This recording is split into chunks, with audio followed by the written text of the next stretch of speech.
Bonjour et bienvenue dans cette nouvelle vidéo YouTube. Je suis ravi de vous retrouver aujourd'hui pour parler de service après-vente et de gestion d'intervention. Aujourd'hui, j'aimerais vous expliquer à quel point c'est important pour vous de digitaliser et de mettre des process sur votre gestion d'intervention pour passer souvent d'un service qui peut être chaotique à un service hyper organisé et source de revenus et de satisfaction client. Avant de démarrer cette vidéo, j'aimerais me présenter. Je m'appelle Eddy Marinier, je suis le fondateur d'Interfast, un logiciel qui est utilisé par aujourd'hui plus de 12 000 professionnels dans toute la France, la Belgique et la Suisse.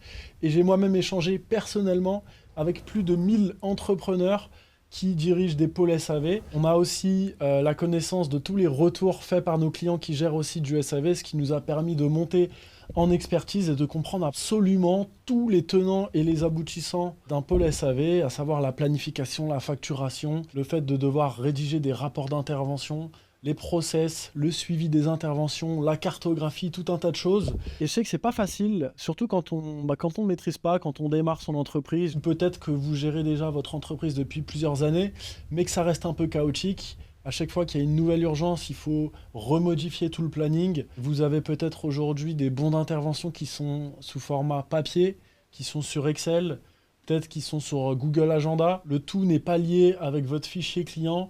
Vous devez faire beaucoup de travail à la main.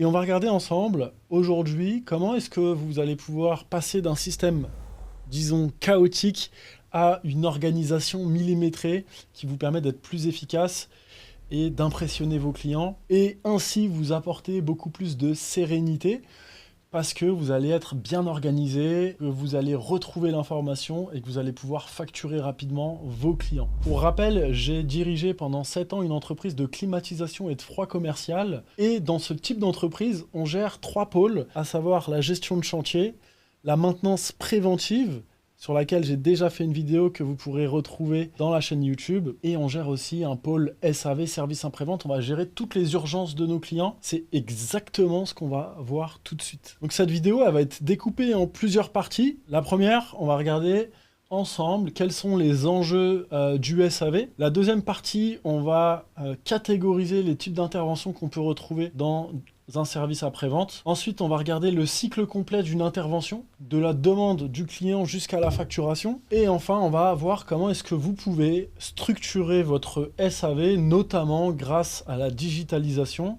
On va regarder comment vous allez pouvoir vous équiper d'un outil, bien choisir son outil, notamment Interfast, dont je vous partagerai quelques informations. Et en description de cette vidéo, il y aura une deuxième vidéo qui partagera le logiciel. Et enfin, restez jusqu'au bout, je partagerai avec vous des ressources, notamment un tableau de suivi des interventions, un exemple de cycle de vie d'une intervention, un tableau de suivi des métriques, des indicateurs clés de performance, quelques checklists et le récap de toute cette vidéo qui sera mis sous forme d'e-book que vous pourrez retrouver en description de cette vidéo. Et ben c'est parti. Le premier chapitre de cette vidéo, c'est les enjeux stratégiques du SAV. Comprendre pourquoi c'est important de bien piloter son pôle SAV. Et l'enjeu principal, finalement, ça va être la satisfaction client. Ça doit être d'ailleurs l'enjeu de tout ce que vous faites dans votre entreprise, la satisfaction client. Et bien souvent, le SAV, ça peut être une source de frustration déjà en interne, parce qu'on peut manquer d'organisation. Du coup, ça va se faire ressentir côté client si vous loupez une intervention, si vous oubliez de facturer et que vous envoyez votre facture 6 mois après, le client, ça ne va pas lui plaire. Si vous oubliez d'envoyer un devis,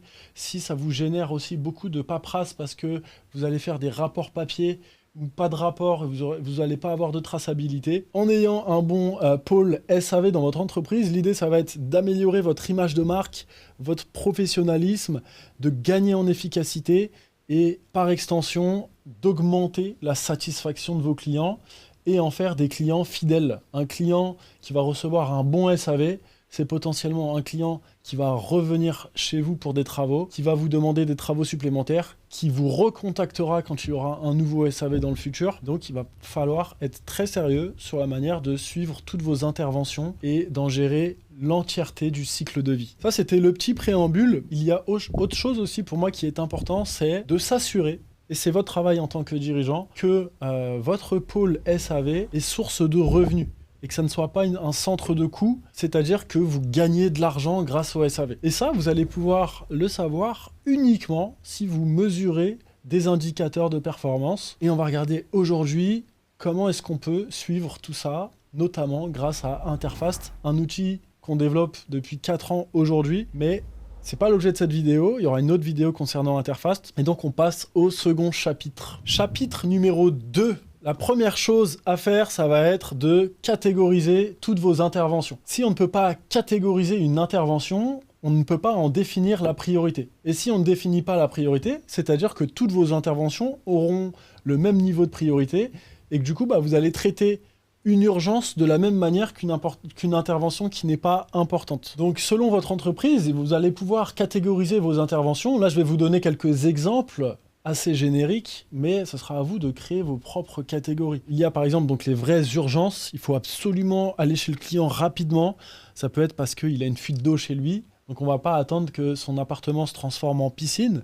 Ça peut être un SAV sous garantie. Donc à ce moment-là, on a installé un équipement chez le client. C'est la première année d'installation. L'équipement est toujours sous garantie. Il peut y avoir le SAV sous contrat d'entretien. Donc il y a plusieurs types de contrats d'entretien. Il peut y avoir le SAV à faible priorité. C'est une intervention qui n'est pas bloquante pour le client et sur laquelle on peut temporiser. Et celle-là, on va peut-être essayer de la déplacer à un endroit où on a un petit creux dans la semaine plutôt que de la prioriser directement. On a aussi le SAV où il va falloir attendre ou commander une pièce chez notre fournisseur. Donc on ne peut pas planifier cette intervention tant qu'on n'a pas reçu la pièce. Voilà, c'est un autre exemple d'intervention. Et on a aussi les interventions sur lesquelles on a déjà réalisé un diagnostic et on a émis un devis au client. Donc il va falloir suivre l'avancée ou l'acceptation de ce devis avant de pouvoir replanifier une nouvelle intervention. En catégorisant les interventions de SAV, dès la création de l'intervention, on va faciliter la priorisation, la communication interne dans votre entreprise et la gestion de la rentabilité. Dans le chapitre suivant, on va voir ensemble le cycle de vie complet d'une intervention. Bien sûr, ça sera à adapter selon votre typologie d'entreprise. Et peut-être qu'il faudra déplacer certains éléments. En tout cas, ça couvre 90% des cas. Et tout ce que je raconte là dans cette vidéo, c'est uniquement basé sur du bon sens et sur ce qui est pratiqué dans la majorité des entreprises. Je ne viens pas révolutionner, il n'y a rien d'extraordinaire, mais néanmoins, souvent, on sait ce qu'il faut faire, ou en tout cas à peu près, mais on ne le met pas en place. Et moi, c'est mon travail de vous aider, de vous accompagner et de vous rabâcher le fonctionnement classique d'une entreprise parce qu'on ne naît pas gérant d'entreprise, on ne naît pas manager d'un pôle SAV.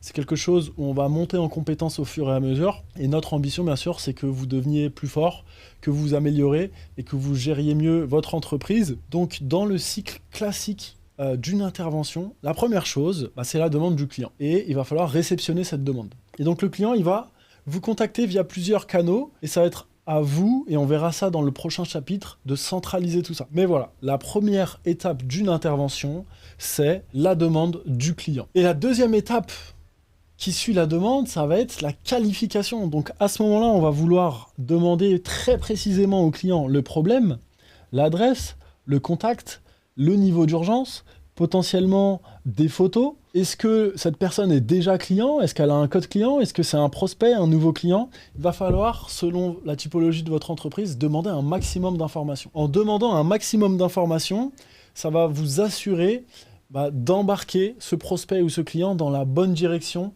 d'envoyer le bon technicien avec les bonnes compétences, peut-être de savoir même à l'avance si vous êtes capable d'intervenir chez ce client ou non, etc., etc. Donc la qualification, elle va encore une fois dépendre de votre typologie de SAV, d'entreprise et de ce que vous gérez au quotidien, mais il va falloir qualifier cette demande. Une fois qu'on a qualifié la demande, arrive la troisième étape, on va planifier l'intervention. Donc potentiellement, il va falloir commander une pièce, s'assurer que le technicien est compétent ou disponible, vérifier la zone géographique, essayer d'estimer le temps qu'on va passer sur cette intervention. Au mieux, on aura qualifié le client en amont. Au mieux, on sera capable de bien planifier l'intervention et d'être le plus juste possible. J'aimerais aussi ajouter que la planification est, j'ai envie de dire, presque un organisme vivant, parce que peut-être que là, aujourd'hui, vous allez caler une intervention et qu'il y a un autre client qui va vous appeler avec une urgence encore plus importante. Il va falloir déplacer l'intervention initiale pour la reporter à un autre moment et rechanger tout, changer le technicien va peut-être tomber malade ou vous dire que son intervention précédente dure plus longtemps. Donc la planification, souvent, c'est un job à plein temps et souvent, quand on gère une équipe, c'est chronophage. Avec Interfast, l'avantage, c'est qu'on a plusieurs visuels, on regardera ça plus tard, mais on va pouvoir retrouver toutes les interventions sur une carte qui va permettre de mutualiser peut-être des interventions pour un technicien dans une zone géographique rapprochée. On va voir la disponibilité des techniciens. Il y a tout un tas d'autres éléments qui peuvent vous permettre de vous simplifier la planification. Donc maintenant que on a récupéré la demande du client, qualifié la demande et planifié l'intervention, la quatrième étape, ça va être l'intervention sur site. Donc à ce moment-là, parce qu'on a Interfast, potentiellement, on a filé toutes les informations au client, puisqu'on l'a qualifié et qu'on a créé l'intervention. Si on n'a pas Interfast, on a transmis toutes les infos au client, en général via WhatsApp ou via Google Agenda. Et là, le technicien ou vous-même, vous allez filer en intervention et aider votre client. Donc vous allez réparer ce qu'il faut l'être, faire le diagnostic ou faire tout ce qu'il faut pour mener à bien votre intervention. Idéalement, on a anticipé dans l'intervention s'il y a besoin d'une pièce, on est parti la prendre en amont chez le fournisseur ou dans notre stock, ce qui nous évite chez le client de devoir retourner chez le fournisseur et de perdre 3 heures et de ternir l'image de votre entreprise, parce que plus vous allez être efficace et professionnel, plus vos clients vont être satisfaits, et plus vos clients vont être satisfaits, plus ils vont aimer votre service et vous recommander, avoir de la facilité aussi à vous payer. Là où si vous manquez de professionnalisme, que le client galère, qui voit que vous n'êtes pas organisé, et forcément, le client il aura plus du mal à vous payer. Donc c'est quelque chose qu'il faut prendre en compte. Il y a certaines règles aussi et certaines législations qui vous imposent de faire un devis au-dessus de 150 €. Donc si vous arrivez chez le client et que vous faites un diagnostic, excepté si le client est sous contrat, vous allez aussi devoir peut-être faire un devis en direct, ce qui est possible soit grâce à un carnet de devis ou grâce à Interfast, vous avez la possibilité sur le terrain de faire un devis directement à l'aide du téléphone et de l'application que vous pouvez envoyer pour signature électronique directement au client. Donc potentiellement, si on est capable de réparer sur place, l'intérêt, c'est qu'on s'évite 2 allers-retours, d'envoyer le devis au client le soir, d'attendre qu'il accepte, qu'il valide, qu'on revienne chez lui. Là, on lui montre qu'on est capable d'être super efficace. Alors, c'est pas possible dans tous les cas. Peut-être qu'à un moment, il va falloir commander le ballon d'eau chaude parce que c'est un ballon de 150 litres et qu'il faut aller le chercher chez le fournisseur ou autre. En tout cas, grâce aux outils digitaux, et on va voir ça dans le chapitre suivant, on va être capable de raccourcir un maximum le cycle de vie de l'intervention et sûrement de la facturation. L'idée, c'est de faire 0 aller-retour, 0 temps perdu et de montrer à nos clients qu'on est super efficace. Donc maintenant que le technicien est intervenu, ça c'était la 4e étape, l'étape suivante, ça va être le rapport d'intervention. Et pour moi, c'est primordial de rédiger des bons d'intervention systématiquement. Je vois encore trop d'entreprises qui ne le font pas. Rédiger des bons d'intervention, des rapports d'intervention, peu importe comment on les appelle, ça devrait être obligatoire presque dans la loi. Je dis pas ça parce qu'on a créé un logiciel qui permet de faire des bons d'intervention, mais parce que c'est tellement plus simple pour une entreprise et pour tout le monde quand il y a un bon d'intervention qui nous donne de la traçabilité. Même quand on revient 6 mois après sur la fiche du client, on retrouve exactement ce qui s'est passé. Parce que quand on ne fait pas de bon d'intervention, on ne sait absolument pas ce qui s'est passé. Et quand on envoie la facture au client, je sais pas, on lui met ce qu'on a envie. Alors que si on envoie la facture avec le bon d'intervention, le client il va pouvoir savoir exactement ce qui s'est passé. Il aura plus de facilité à vous payer. Peut-être que dans 6 mois, un technicien va retourner chez le client en ayant un bon d'intervention et un historique. On sait exactement ce qui s'est passé chez le client. C'est plus facile de l'aider les fois d'après. Quand on n'a pas de bon d'intervention digitalisé, le papier, c'est aussi ultra pénible parce que il faut le traiter le papier. Une fois qu'on a terminé, il va falloir le ramener au bureau, le scanner, l'archiver, le retrouver facilement s'il y a une autre intervention dans le futur. Et en plus de ça, sur les bons d'intervention papier, il y a quelque chose qui est impossible, c'est de rajouter des photos. Là où avec une application digitale comme Interfast, on peut très facilement faire signer le client électroniquement, lui demander son avis qu'il puisse mettre des étoiles. On peut faire des photos avant, après, faire des petites annotations sur une photo pour mettre en avant certains éléments. Mais on reviendra dessus au chapitre d'après. Il faut absolument faire des rapports d'intervention. Et le rapport, ça va vous assurer un niveau de professionnalisme au-dessus de la moyenne. Un rapport professionnel où, à la fin de votre intervention, le client va retrouver tout ce qui s'est passé sur son installation, avec des photos, l'heure d'arrivée, l'heure de départ, et tout est carré. Donc maintenant qu'on a terminé l'étape 5, donc on a terminé notre intervention, on a reçu la demande, on a qualifié, on a planifié, on est parti en intervention, on a réalisé l'intervention et on a fait un bon d'intervention. À ce moment-là, il va falloir facturer le client s'il y a lieu et suivre la facturation de bout en bout. Il va falloir facturer le client le plus rapidement possible, puisque plus on attend pour facturer un client, plus on a de risques d'avoir des retards de paiement ou des impayés. Alors que si on est en intervention, le jour même on envoie la facture, pour le client c'est très frais dans sa tête, on lui envoie le rapport d'intervention avec des photos qui prouvent qu'on a bien fait ce qu'on a dit dans le rapport d'intervention, les pièces qu'on a changées sont détaillées et qu'on retrouve une facture qui correspond à ce qu'il y a dans le rapport d'intervention, et si en plus le client il a signé de sa main le bon d'intervention,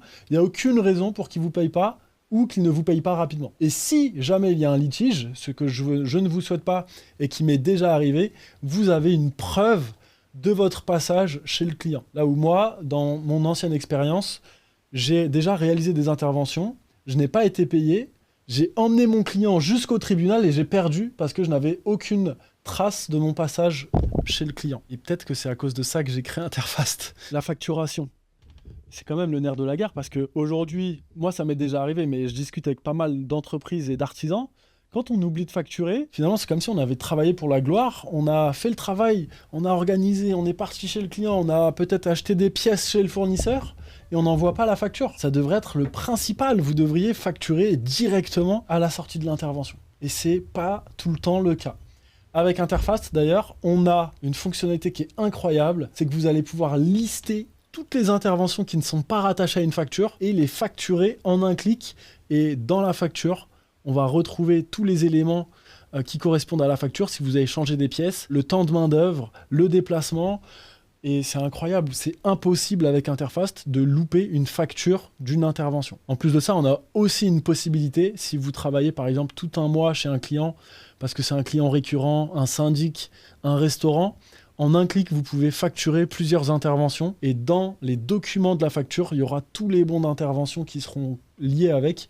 Et quand on envoie la facture au client en un clic, il va retrouver tous les bons d'intervention. Vous allez gagner un temps monstrueux. Maintenant qu'on a vu ensemble le cycle complet d'une intervention de bout en bout, d'ailleurs, dans les ressources que je partagerai avec cette vidéo, on propose un schéma où vous pouvez voir les différentes étapes que vous pouvez afficher dans votre entreprise ou retravailler, et je vous invite à les afficher pour que ça soit clair et que vous loupiez jamais une étape. Donc j'ai déjà donné pas mal de mauvaises pratiques et de bonnes pratiques, mais c'est pas grave, j'aime bien me répéter, parce que c'est avec la répétition qu'on apprend. Donc les erreurs à éviter absolument. Les erreurs d'amateurs d'ailleurs, et je commence par la première, la plus commune.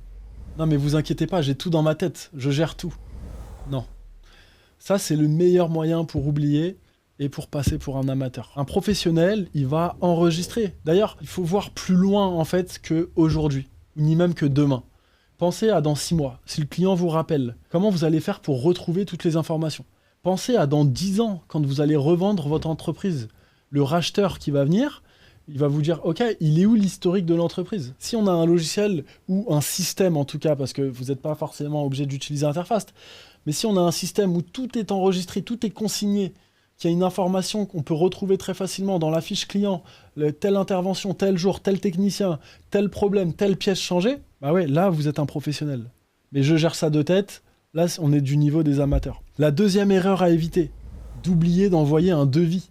On va chez le client, il faut changer un ballon d'eau chaude. Des fois, le client, on va chez lui, on lui fait une intervention et il nous demande un devis, mais pour quelque chose qui n'a rien à voir avec l'intervention qu'on a fait. Et très souvent, je le vois tous les jours et ça m'est déjà arrivé plein de fois, donc c'est pour ça que je suis à l'aise d'en parler, et ben on n'envoie jamais le devis. Et ça crée 2 problèmes majeurs. Le premier problème, c'est que on passe pour un guignol, parce que on s'est engagé envers le client, on lui a dit « vous inquiétez pas, je vous envoie un devis, pas de souci », et on ne l'envoie jamais. Donc là, on manque de professionnalisme, et la confiance du client, la confiance qui coûte si cher au client, diminue drastiquement. On a engagé notre parole, et on n'a pas délivré ce qu'on a promis.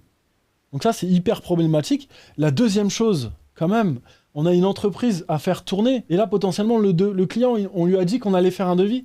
Si ce devis, on le fait rapidement et qu'on lui envoie, il y a de grandes chances qu'il soit signé, ce devis. On a déjà fait le diagnostic. On a déjà de la confiance du client. Il nous a appelé. On est allé chez lui. À ce moment-là, il faut envoyer le devis. Donc ça, c'était la deuxième erreur. La troisième erreur, des rapports incomplets, des rapports d'intervention incomplets. On met pas de photos.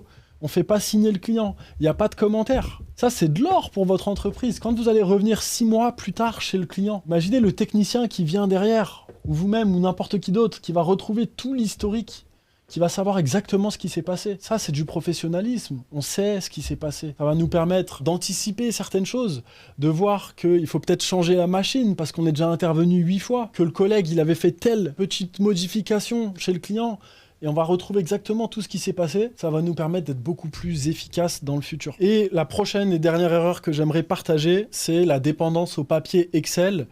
Pour moi, aujourd'hui, en 2025, il y a des outils qui vous permettent d'être bien plus efficace que Excel et du papier. Pourquoi ? Parce que Excel, en général, c'est difficilement manipulable sur le téléphone. Et le papier, ça demande un traitement qu'il y a derrière. Il va falloir le prendre en photo, peut-être l'enregistrer dans la fiche du client. On ne peut pas ajouter de photos sur un rapport papier.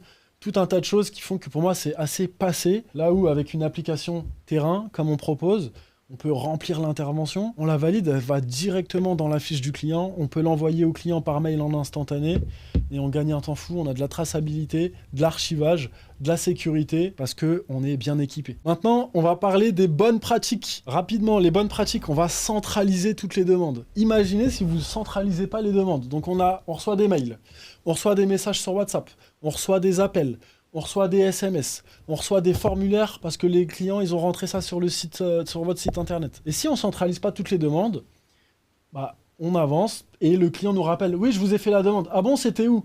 Ah, sur WhatsApp, attendez, je retrouve, je recherche. » Non, il faut réussir à centraliser toutes vos demandes au même endroit. Ça, c'est la base de votre process et du suivi d'intervention. J'ai une demande, je la centralise au bon endroit. Comme ça, je peux retrouver la liste de toutes les interventions, toutes les demandes d'intervention que j'ai reçues.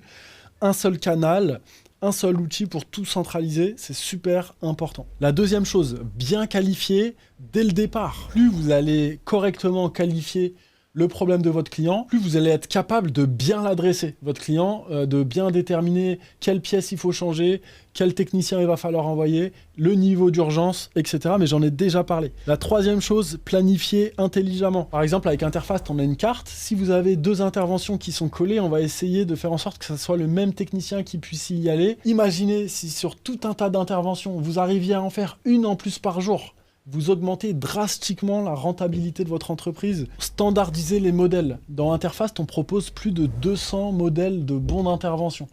Il y a des bons d'entretien, des bons de dépannage, des bons de visite avant devis, mais vous allez pouvoir en créer aussi sur mesure. Par exemple, si je suis serrurier et que je fais beaucoup d'ouverture de portes, on a dans Interfast, mais encore une fois, vous pouvez en créer sur mesure, des rapports spécifiques pour l'ouverture de porte, sur laquelle je vais pouvoir mettre peut-être la pièce d'identité de mon client pour m'assurer que c'est bien le client à qui je vais ouvrir la porte, le type de porte, le type de barillet, le type de serrure, etc., etc.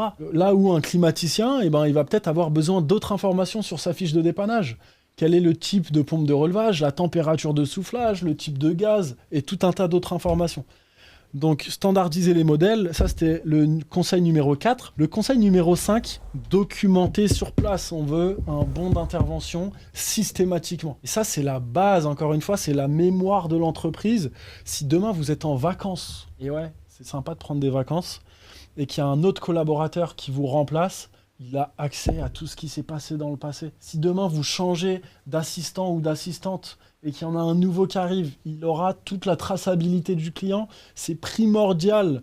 Si demain, vous vendez votre entreprise, la personne qui va racheter votre entreprise va vouloir avoir tout cet historique. Ça vaut de l'or pour votre entreprise. Donc ça, c'est super important. Ensuite, si possible et s'il y a besoin, être capable de générer des devis sur place chez le client. J'ai la possibilité d'aider mon client, de lui sauver la vie. Si je suis capable de faire un devis sur place et de le faire accepter sur place grâce à la signature électronique qu'on envoie par mail au client, il va le valider sur place, je peux intervenir et économiser du temps, des allers-retours, etc. et améliorer la satisfaction du client. Bonne pratique suivante, facturer rapidement. C'est le nerf de la guerre. Dans le SAV, c'est des petits montants en général. Ça peut être des plus ou moins gros montants, mais c'est moins gros que des chantiers. Facturer rapidement, ça va vous permettre d'encaisser rapidement et de vous donner la motivation de faire de plus en plus d'interventions. Là où, quand on n'est pas payé ou quand on met du temps à se faire payer, il y a moins de motivation, on perd un peu la niaque, on a une trésor qui est plus faible, c'est le nerf de la guerre.